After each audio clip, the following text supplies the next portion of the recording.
What's faith have to do with life in the real world? Everything. Only faith is capable of giving us answers to the questions about why we exist, what happens when we die, does life have meaning, who am I?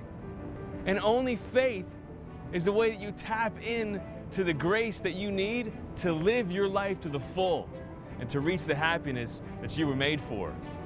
Jesus himself said in John 10:10, I came so that they might have life and have it to the full.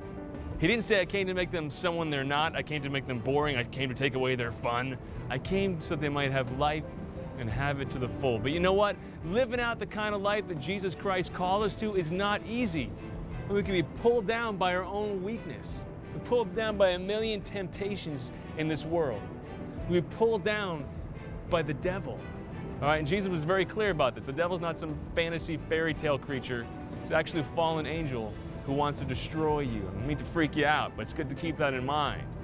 So how do you live out that life to the full, not just now, but after you're confirmed?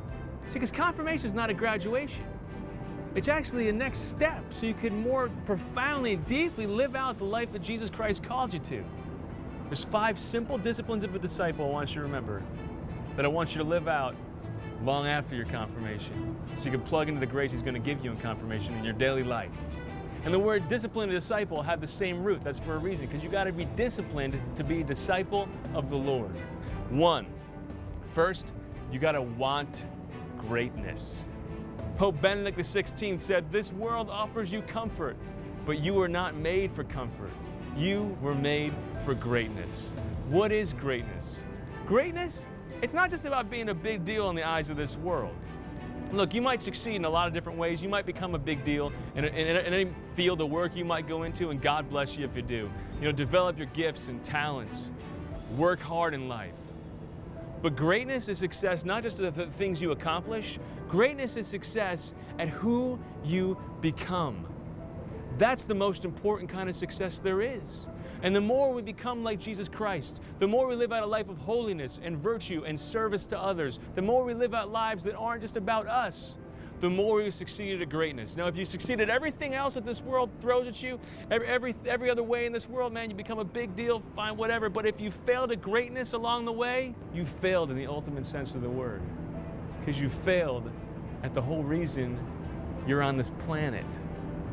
The world offers you comfort, but you were made for more. You were made to succeed at who you are. You were made for greatness.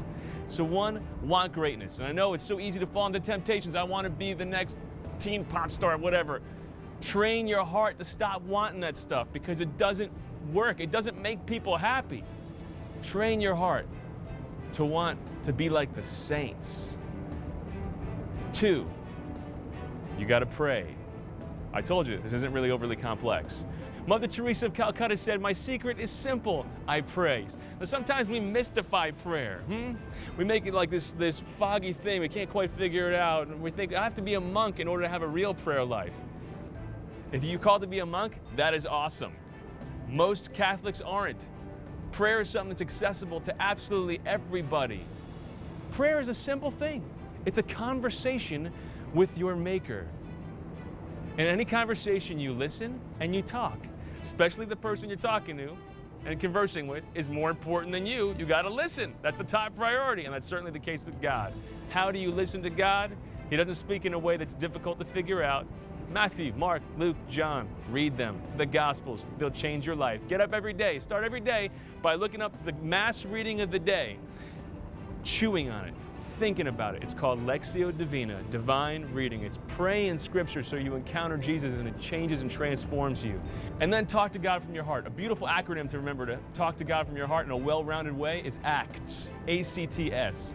A, adoration. That's basically saying, God, you're awesome. Think of your favorite prayer song at Mass, your favorite praise song. Just pray it to God from your heart.